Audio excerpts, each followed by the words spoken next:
The parasha of this week, Tavo, or others has called it Ki Tavo, discusses right in the beginning the mitzvah of Bikurim, as we have discussed a few days ago, the obligation for a person to bring the first fruit, to bring it to Beit HaMikdash, and there's a whole ceremony that comes with it.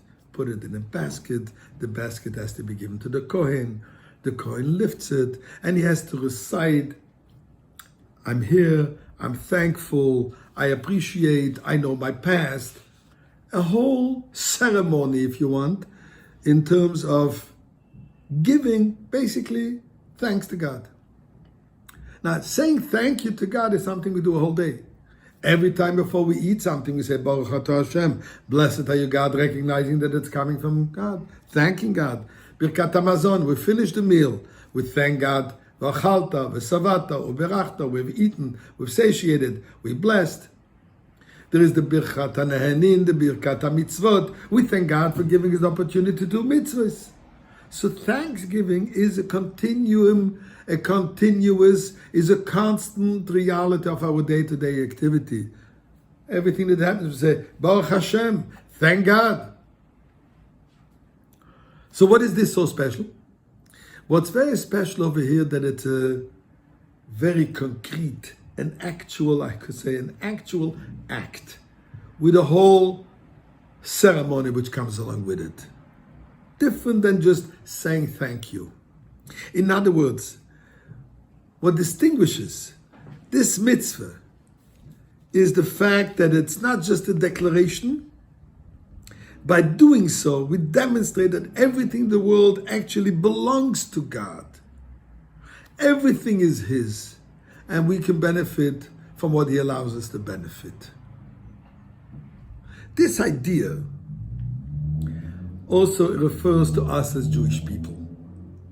Bereshis, Rashi says in the beginning, Bereshis, Beis Reshis. In the beginning, God created Beis Reshis for two realities that are called Reshis.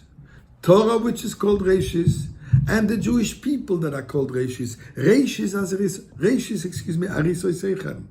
We consider the first fruit of God. We're the first intention of God's creation. We are the purpose of creation. We're an integral part of God Himself. Our soul, which is Chelik Elokam Imal Mamash, which is an integral part of God, we are His first fruit. The first fruit with whom He creates the entire world, which we become, so to say, the temple for God's first fruit. And this is something that we have to remember. That even when we're not actively engaged in particularly religious activities, religious pursuits, davening, praying, learning, putting on tefillin, lighting Shabbat candles, putting on mezuzah, whatever particular mitzvah, it's not only then that we are God's first fruit belonging in His garden, in His temple, but everything that we do, we have to remember that we are His first fruit. And throughout the day, we have to recognize and be conscious of the fact that we have a responsibility. We know there's a concept that the firstborn has certain rights and certain responsibilities. We are being the first fruit. We have the responsibility to make sure that the entire tree, all the trees, the whole orchard, the whole garden, should all be good and giving luscious, delicious fruit. We have to be the example for the rest of the world on proper and moral behavior. We be looked upon. We're the first fruit. And as such, the special focus and attention upon us. And this is very interesting. The Torah says, "V'haya ki savvay al haaretz." When you will enter. Tava, which means coming, but also means entering. Entering means that it is a complete involvement.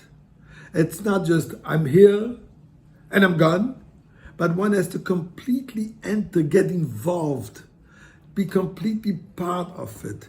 His entire life should be permeated and cognizant of this reality. But here is an interesting other little detail. The Torah says, Ki tova el haaretz, and we call the parasha Tavo, not Ki savoy. In other words, you will enter. You can enter. You have been given the opportunity and the capability to do so, and therefore you will succeed in this mission. So that's what the Torah says. Yes, we can. We have the capability to do it, and we will accomplish our ultimate mission to go back to the original fruit of the Gan Eden, the original fruit of perfection, which comes with the imminent coming of Mashiach. May this be today.